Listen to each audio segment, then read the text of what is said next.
Hey, salut, ici Katja Corée pour une nouvelle vidéo. Aujourd'hui, on va parler des noms et des prénoms coréens. Comment ça fonctionne concrètement? En effet, à force d'entendre des noms coréens, que ce soit ceux de tes chanteurs ou acteurs préférés, tu as dû remarquer certaines similitudes entre eux. Et cela n'est pas dû au hasard, bien sûr. La conception des noms coréens est très précise, traditionnellement, et cette vidéo a pour but de te l'expliquer. Mais juste avant ça, n'oublie pas de t'abonner à la chaîne en activant la petite cloche pour ne manquer aucun cours de coréen.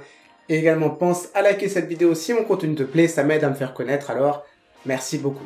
Alors pour commencer, je vais te donner 7 noms de chanteurs coréens et tu vas rapidement remarquer certaines choses. Kim Tae-hyung, Chun Jung-kook, Park Ji-min, Min Yoon-gi, Kim Nam-jun, Jung Ho-seok, Kim Seok-jin.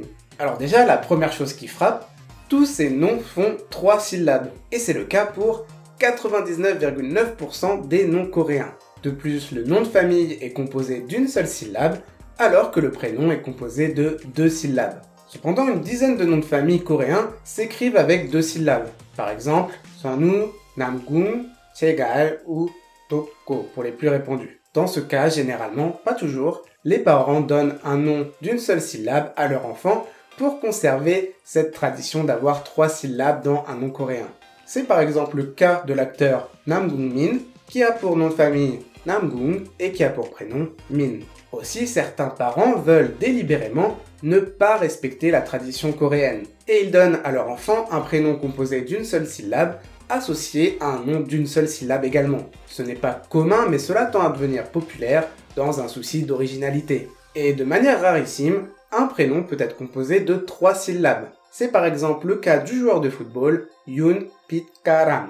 J'ai également une amie coréenne qui avait un prénom classique à 2 syllabes, mais elle ne l'aimait pas parce qu'elle le trouvait trop commun. Et on en reparle juste après de ça. Du coup, elle l'a changé pour un prénom à 3 syllabes, Mindele, qui signifie pissenlit. Donc voilà, c'est rare, mais ça existe. Alors, reprenons nos noms de chanteurs. Il y a autre chose qui a pu te marquer. C'est que sur les 7 noms, il y a 3 Kim.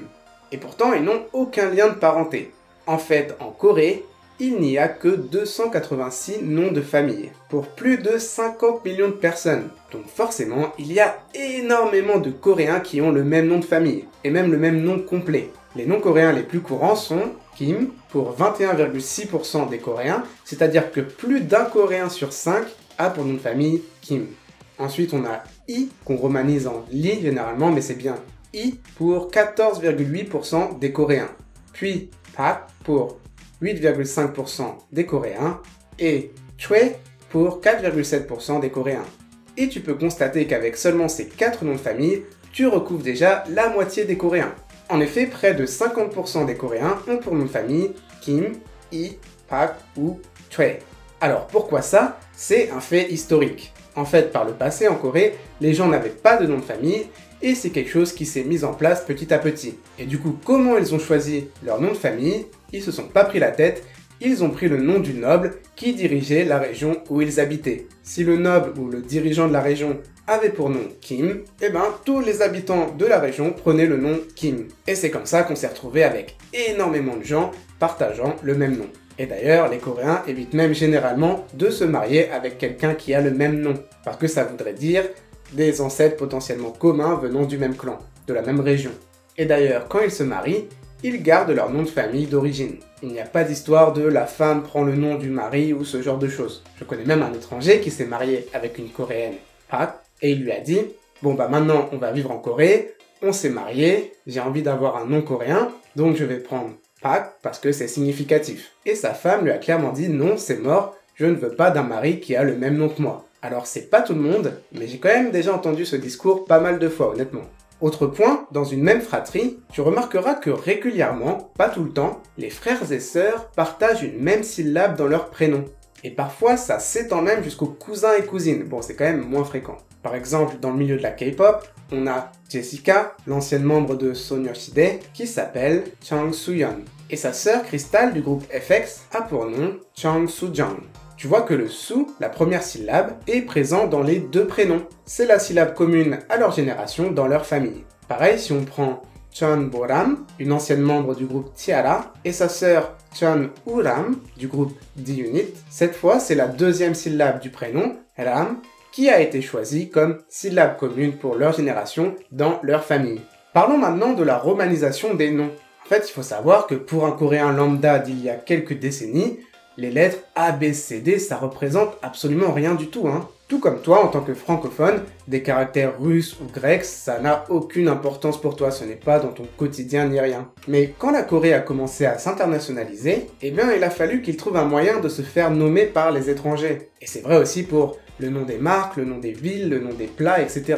Sauf que la langue coréenne possède plein de sons qui n'existent pas en anglais. Je prends l'anglais parce que c'est la langue internationale. Voilà, en coréen, aucune consonne, strictement aucune consonne, ne se prononce exactement comme en anglais ou qu'en français d'ailleurs. C'est-à-dire que peu importe comment tu écris Changgu en romanisé, que ce soit l'une de toutes ces propositions, toutes, absolument toutes, sont fausses. Ça n'a aucun sens pour un coréen.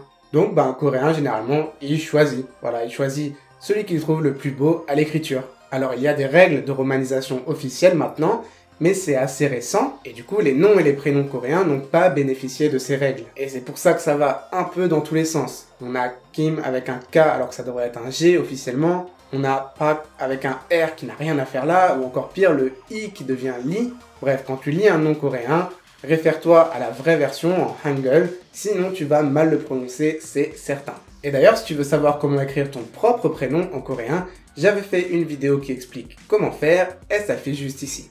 Enfin, je voulais te parler de comment les parents coréens choisissent un nom pour leur enfant, parce que là encore, c'est toute une histoire. Il faut savoir que la plupart des noms coréens possèdent une écriture en caractère chinois, en hanja. Donc d'abord, les parents choisissent un prénom qui leur plaît, dont la sonorité leur plaît, et après ça, ils cherchent des caractères chinois qui se prononcent de la même manière que chaque syllabe du prénom coréen, indépendamment, et ils essaient de donner un joli sens à ce prénom. Il existe des milliers de caractères chinois, dont énormément se prononcent de la même manière, du coup deux prénoms coréens identiques peuvent avoir une signification chinoise différente, et c'est ce qui leur permet de se distinguer un peu plus. Par exemple, j'ai une amie qui s'appelle Yerim, elle écrit son prénom en hanja de la manière suivante. Le premier caractère se prononce Ye et signifie la clarté, l'intelligence. Et le deuxième se prononce Rim, qui signifie la forêt. Mais d'autres caractères chinois auraient pu être choisis pour donner un tout autre sens à ce prénom.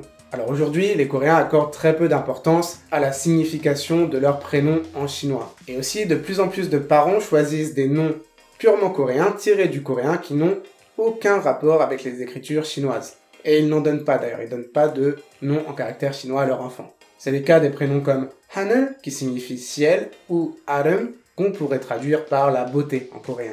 Mais il y a toujours des Coréens qui payent des centres de noms exprès, qui aident à trouver des noms originaux qui ont un joli sens en caractère chinois. J'espère sincèrement que cette vidéo t'a plu, que tu as appris plein de choses sur les noms et prénoms coréens. Comme d'habitude, en description, tu retrouveras le résumé lié à cette vidéo. C'est sur le site kajakore.com avec plein d'autres cours de coréen gratuits. Si tu as aimé cette vidéo, n'hésite pas à la partager, à laisser un pouce en l'air et n'oublie pas de t'abonner. Quant à moi, je te dis à la prochaine pour une nouvelle vidéo. C'était Kajakore. Daame boyan.